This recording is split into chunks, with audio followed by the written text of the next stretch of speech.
Hello students, welcome back to my channel. ఈ రోజు degree students యొక్క సెకండ్ సెమిస్టర్ లో ఉన్నటువంటి ఆఫ్టర్ ద సన్సెట్ అనేటువంటి లెసన్ యొక్క సమ్మరీని మనం తెలుసుకుందాం. సో ఇది చూసినట్లయితే కనుక ఆఫ్టర్ ద సన్సెట్ అనేటువంటి లెసన్ ని మరి భూపాల్ గారు రాయడం జరిగిందనమాట. సో ఆయన రాసినటువంటి ఆ యొక్క లెసన్ ని తెలుగులోకి కె దామోదర్ రావు అనేటువంటి ఆయన తెలుగులోకి అనువదించారనమాట. సో ఇందులో మనం చూసినట్లయితే పుష్పలత అనేటువంటి ఆవిడని మనం చూస్తాము.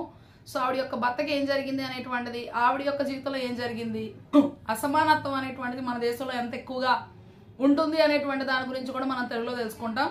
సో ఇక ఈ స్టోరీలో ఏంటి అంటే ఆవిడ భర్త గారితో పాటు కలిసి మంచిగా షాపింగ్కి వెళ్దామని చెప్పి ప్లాన్ చేసుకుంటుంది అనమాట. సో ముందే చెప్తుంది, అప్పటికి సమయం 6:30 అవుతుంది అనమాట. So after the sunset title తగినట్లుగా 6:30 ఆ ప్రాంతం అయ్యేటువంటి సమయానికి అప్పుడు తన యొక్క భర్తతో పాటు బయటికి వెళ్దామని చెప్పి తను అనుకుంటది అనమాట.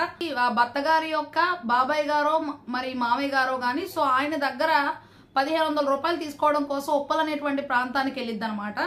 సో తర్వాత భర్తని కలవడం కోసం ఆ యొక్క ఆంధ్ర బ్యాంక్ లో కోటి అనేటువంటి ప్రాంతంలో ఆంధ్ర బ్యాంక్ అనేటువంటిది ఉందనమాట. సో అక్కడ 6:30కి కలవాలి అని చెప్పి వారిద్దరు కూడా ప్లాన్ చేసుకుంటారు ముందుగానే. సో అయితే తను రావడానికి ఎలా వచ్చింది అంటే బస్సులో వచ్చింది అనమాట. సో ఆ బస్సులో చాలా మంది జనాలు ఉంటారు. ఇంకా అట్లాగే బస్సు కూడా లేట్ గా వచ్చింది అనమాట. సో లేట్ గా వచ్చినా సరే బస్సు ఎక్కిద్ది. ఆ బస్సు ఎక్కిన తర్వాత మరి అక్కడ జనాలు చాలా మంది ఆ రోజు కనబడతారు, చాలా రద్దీగా ఉంటది అనమాట. సో అయినప్పటికీ సరే లేట్ అని చెప్పి వాటి మీద తోయడం కంటే నేనే లేట్ చేసుకున్నాను అని చెప్పి తను అనుకుంటది.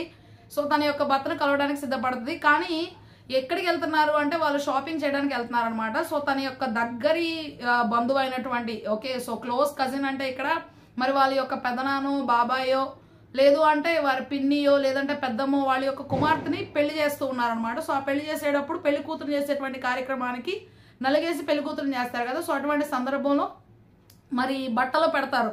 సో కొత్త బట్టలు కట్టి పెళ్లి కూతురుని తయారు చేస్తారు కాబట్టి సో ఆ బట్టలు కొనడానికి తన యొక్క భర్తతో పాటు కలిసి వెళదాము అని చెప్పి తను ప్లాన్ చేసుకుంటారు.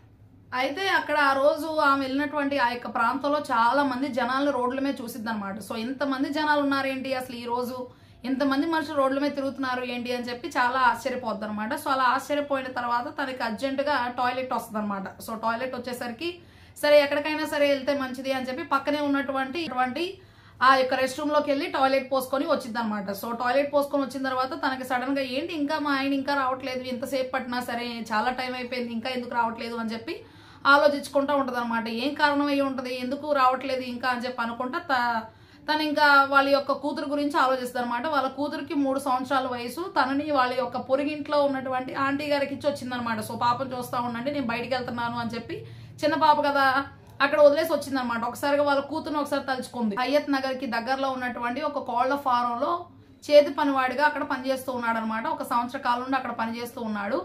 సరే అది అయిపోయిన తర్వాత వాళ్ళ అత్తగారోళ్ళు ఇచ్చినటువంటి డబ్బులు సో అంటే పుష్పలత వాళ్ళ అమ్మగారోళ్ళు మరి పొలం అమ్మిన తర్వాత వచ్చినటువంటి కొన్ని డబ్బులు ఇచ్చారనమాట. సో ఆ యొక్క డబ్బులతో ఏదైనా వ్యాపారం చేద్దామని చెప్పి పుష్పలత ఆమె యొక్క భర్త అనుకున్నారు. చాలా వ్యాపారాలు ప్రయత్నం చేశారు కానీ ఏ వ్యాపారంలో కూడా వారు జయాన్ని చూడలేకపోతారనమాట. సో అటువంటి సందర్భంలో మరి ఆ యొక్క వ్యాపారం చేసేటప్పుడు కొంతమంది చెప్తూ ఉండేవాళ్ళు అనమాట. సో మీరు రైతుల్ని పనిచేసేవారిని కొనుక్కుంటే అప్పుడు మీకు కొద్దిగా శ్రమ తగ్గుద్ది కదా అని అనుకుంటే, కానీ ఆ వచ్చినటువంటి డబ్బులు ఏవైతే ఉంటాయో అద్దెగా వచ్చినట్టు ఆ యొక్క యంత్రాల నుండి అద్దెకి వచ్చినటువంటి డబ్బులు ఏవైతే ఉంటాయో సో అవి ఎప్పుడు కూడా రిపేర్లు చేయించడానికి వాడి యొక్క యంత్రాలను మరమ్మతులు చేయించడానికి సరిపోయేది కానీ మళ్ళా రైతుల్ని పనులు చేసేవారిని పెట్టుకునే అంత యోగ్యత వారికి వచ్చేది కాదనమాట. అంత స్తోమత వారికి కలిగి ఉండేవారు కాదు.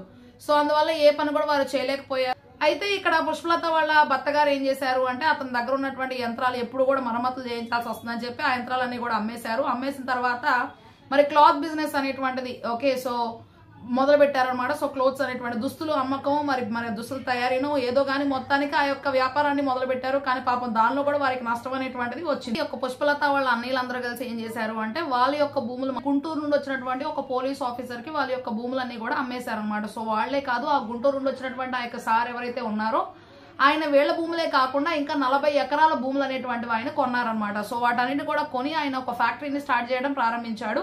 సో ఆ యొక్క ఫ్యాక్టరీ అనేటువంటి దాన్ని కట్టడం, కర్మాగారం అనేటువంటి దాన్ని కట్టడం ప్రారంభించారు. సో దాన్ని కట్టారు. కర్మాగారం అనేటువంటి దాన్ని కట్టిన తర్వాత సో అక్కడే ఎవరైతే రైతులు భూములు అమ్మారో ఆ యొక్క భూములు అమ్మినటువంటి వారు ఆ యొక్క ఫ్యాక్టరీలోనే పనిచేయడం అనేటువంటిది, ఫ్యాక్టరీ కట్టేసిన తర్వాత ఆ ఫ్యాక్టరీలోనే పనిచేయడం అనేటువంటిది వారు ప్రారంభించారనమాట. అంటే ఇప్పుడు రైతులే అక్కడ కర్మాగారంలో పనిచేసేటువంటి పనివారు అయిపోయారు. సో అక్కడ పనిచేస్తున్నటువంటి తర్వాత ఆ యొక్క కర్మాగారం కట్టినటువంటి తర్వాత దాని యొక్క విలువ అనేటువంటిది చాలా ఎక్కువగా పెరిగిపోయింది అనమాట. చుట్టుపక్కల ఉన్నటువంటి భూముల యొక్క వెల అనేటువంటిది చాలా పెరిగిపోయింది అనమాట. సో అందరూ కూడా ఎక్కువ డబ్బులకి ఆ చుట్టుపక్కల ఉన్నటువంటి వారు అమ్ముతూ ఉన్నప్పుడు సో ఈ రైతులందరూ కూడా అనుకున్నారు, సరే మనం ఒకసారి ఆ యొక్క గుంటూరు సార్ గారి దగ్గరికి వెళ్ళి మేము చాలా తక్కువ డబ్బులకి అమ్మాం కదండి, దయచేసి మాకు కాస్త డబ్బు అయితే సహాయం చేయండి మీరు, మేము చాలా తక్కువ డబ్బులకి ఈ భూముల్ని మీకు అమ్మాం కదా, సో ఇప్పుడైతే వాడి విలువ అనేటువంటిది చాలా పెరిగింది, మాకు కొంతైనా సరే డబ్బు సహాయాన్ని చేయండి అని చెప్పి ఆయన దగ్గరికి వెళ్ళి అడుగుదాం అనుకున్నారు. కానీ పాపం పేదవారు రైతులు కాబట్టి వారెవరు కూడా అంత ధైర్యం చేయలేకపోయారు. సో పుష్పలత కూడా అక్కడ ఉన్నటువంటి వారితో పాటు పనిచేసేటువంటి ఒక స్త్రీ అనమాట. సో అందుకని తను వెళ్ళి వాళ్ళందరి నిమిత్తం వాళ్ళందరి పక్షంగా పుష్పలత మాట్లాడాలి వారితో,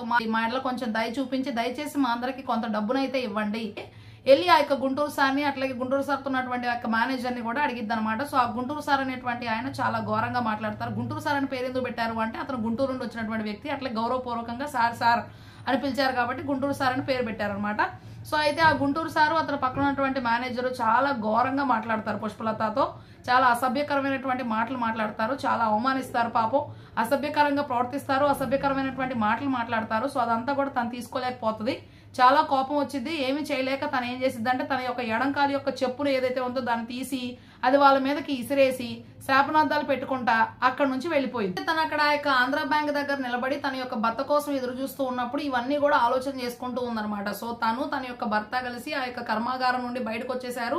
వాళ్ళ దగ్గర ఉన్నటువంటి 3 లక్షల రూపాయలు తీసుకొని వచ్చారనమాట. సో హయత్ నగర్కి వచ్చారు. సో వచ్చి మరి ఇంకా తన సంగతి చూసినట్లయితే తను చాలా బాగా చదువుకుందనమాట. సో 10వ తరగతి వరకు చదివింది, బాగా చదవగలదు, మంచి జ్ఞానం కలిగినటువంటి స్త్రీ అని చెప్పుకోవాలి. సో తను ఏం చేసింది అంటే భూమి అంటే మనుషులు ఏంటి అనేటువంటి తను తెలుసుకుంది, లోకం ఏంటి అనేటువంటి తెలుసుకుంది, ఏది అనేది తను అర్థం చేసుకోగలిగింది, ప్రపంచం ఎలా ఉంటుంది అనేది తెలుసుకుంది. సో కాబట్టి అన్ని రకాల వ్యాపారాలు చేసినా సరే ఏ వ్యాపారాలు కూడా వారు జయాన్ని చూడలేకపోయారు. సో ఇవన్నీ కూడా ఆలోచనలు చేసుకుంటూ రోడ్డు మీద తన యొక్క భర్త కోసం ఎదురు చూస్తున్నటువంటి పుష్పలత మరలా ఆలోచనలో నుండి బయటకు వచ్చింది అనమాట. సో ఇప్పుడు 7:30 సమయం అవుతుంది, అయినా సరే తన యొక్క భర్త రాలేదు. ఆలోచన చేసింది చాలాసేపు, సరే గతం అయిపోయింది ఏదో అని చెప్పి ఆలోచనలో బయటకు వచ్చేసింది. ఇప్పుడు చూస్తే 7:30 అవుతుంది, 8 అవ్వడానికి సరిగా సమయం ఉందనమాట. సో 8 అవుతూ ఉందనమాట, 7:30 8 ఆ ప్రాంతంలో ఉన్నటువంటి సమయంలో ఏమైంది అంటే సడన్ గా ఒక బాంబు అనేటువంటిది హఠాత్తుగా బాంబు అనేటువంటిది పేలిందనమాట. సో బాంబు పేలుడు జరిగింది అక్కడ అనేటువంటిది తను తెలుసుకుంది. చాలా పెద్ద శబ్దం అనేటువంటిది వచ్చింది, మనుషులందరూ కూడా ఏడుస్తున్నారు, అరుస్తున్నారు, కేకలేస్తున్నారు, అటు ఇటు తిరుగుతున్నారు, గలిబిలిగా ఉన్నారు, కంగారుగా ఉన్నారు. ఇంకా తనకి తెలిసింది ఏంటి అంటే ఒక ప్రాంతంలో బాంబు అనేటువంటిది పేలింది, అక్కడ చాలా మంది చనిపోయారు అనేటువంటి విషయాన్ని తను తెలుసుకుందనమాట. సో చాలా మంది కంగారుగా రోడ్ల మీద తిరుగుతూ ఉన్నారు. సో అప్పుడు తను అనుకుంది ఆ యొక్క ప్రాంతంలో నా భర్త లేకపోతే బాగుండు, నా భర్త ఆ పేలినటువంటి స్థలంలో లేకుండా ఉండి తన ప్రాణాన్ని కాపాడుకొని ఉన్నట్లయితే బాగుండు అని చెప్పి తన యొక్క భర్త గురించి తను నిరీక్షిస్తూ ఉందనమాట. తను హరిద్వార్ గుండా హోటల్ నుండి ముందుకి నడుస్తూ ఉందనమాట. సో అలా ముందుకు నడుస్తూ ఉండేసరికి చాలా మంది అక్కడ జనాలు అరుస్తూ ఉన్నారు, ఇంకా కొంతమంది చూసినట్లయితే చనిపోయి అట్లా పడిపోయి ఉన్నారనమాట. సో వారి యొక్క శరీర భాగాలు అనేటువంటివి అక్కడక్కడ చల్లా చెదరై పడిపోయి ఉన్నాయి అనమాట. సో బాంబు పేలుడు ద్వారా అనేక మంది వారి యొక్క ప్రాణాలను పోగొట్టుకున్నారు, చాలా మందికి చాలా గాయాలైనవి. సో ఆ గాయాలైనటువంటి వారు కాపాడుకోవడం కోసం తిరుగుతూ ఉన్నారు. సో ఆ యొక్క విషయాన్నంతా కూడా తను చూసిన తర్వాత తన యొక్క హృదయం అనేటువంటిది చాలా బాధకి గురైందనమాట. సో చాలా బాధపడింది, ఆ యొక్క భయం అనేటువంటిది చాలా బాగా వచ్చింది. ఇంత భయంకరంగా ఉంది ఈ పరిస్థితి అంతా కూడా, జనాలందరూ కూడా రోడ్డు మీద చల్లా చెదరగా అలా పడిపోయి ఉండేసరికి తన యొక్క హృదయం అనేటువంటిది చాలా బాధకి గురైందనమాట.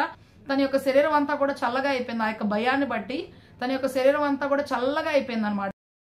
గోకుల్ చాట్ అనేటువంటి ప్రాంతం దగ్గర బాంబు పేలడం అనేటువంటిది జరిగిందనమాట. సో హరిద్వార్ అనేటువంటి ప్రాంతంలో చూసినట్లయితే అక్కడ రోడ్లన్నీ కూడా బ్లాక్ చేశారు పోలీసులు, ఇంకెవరు కూడా అటు ఇటు వెళ్లకుండా.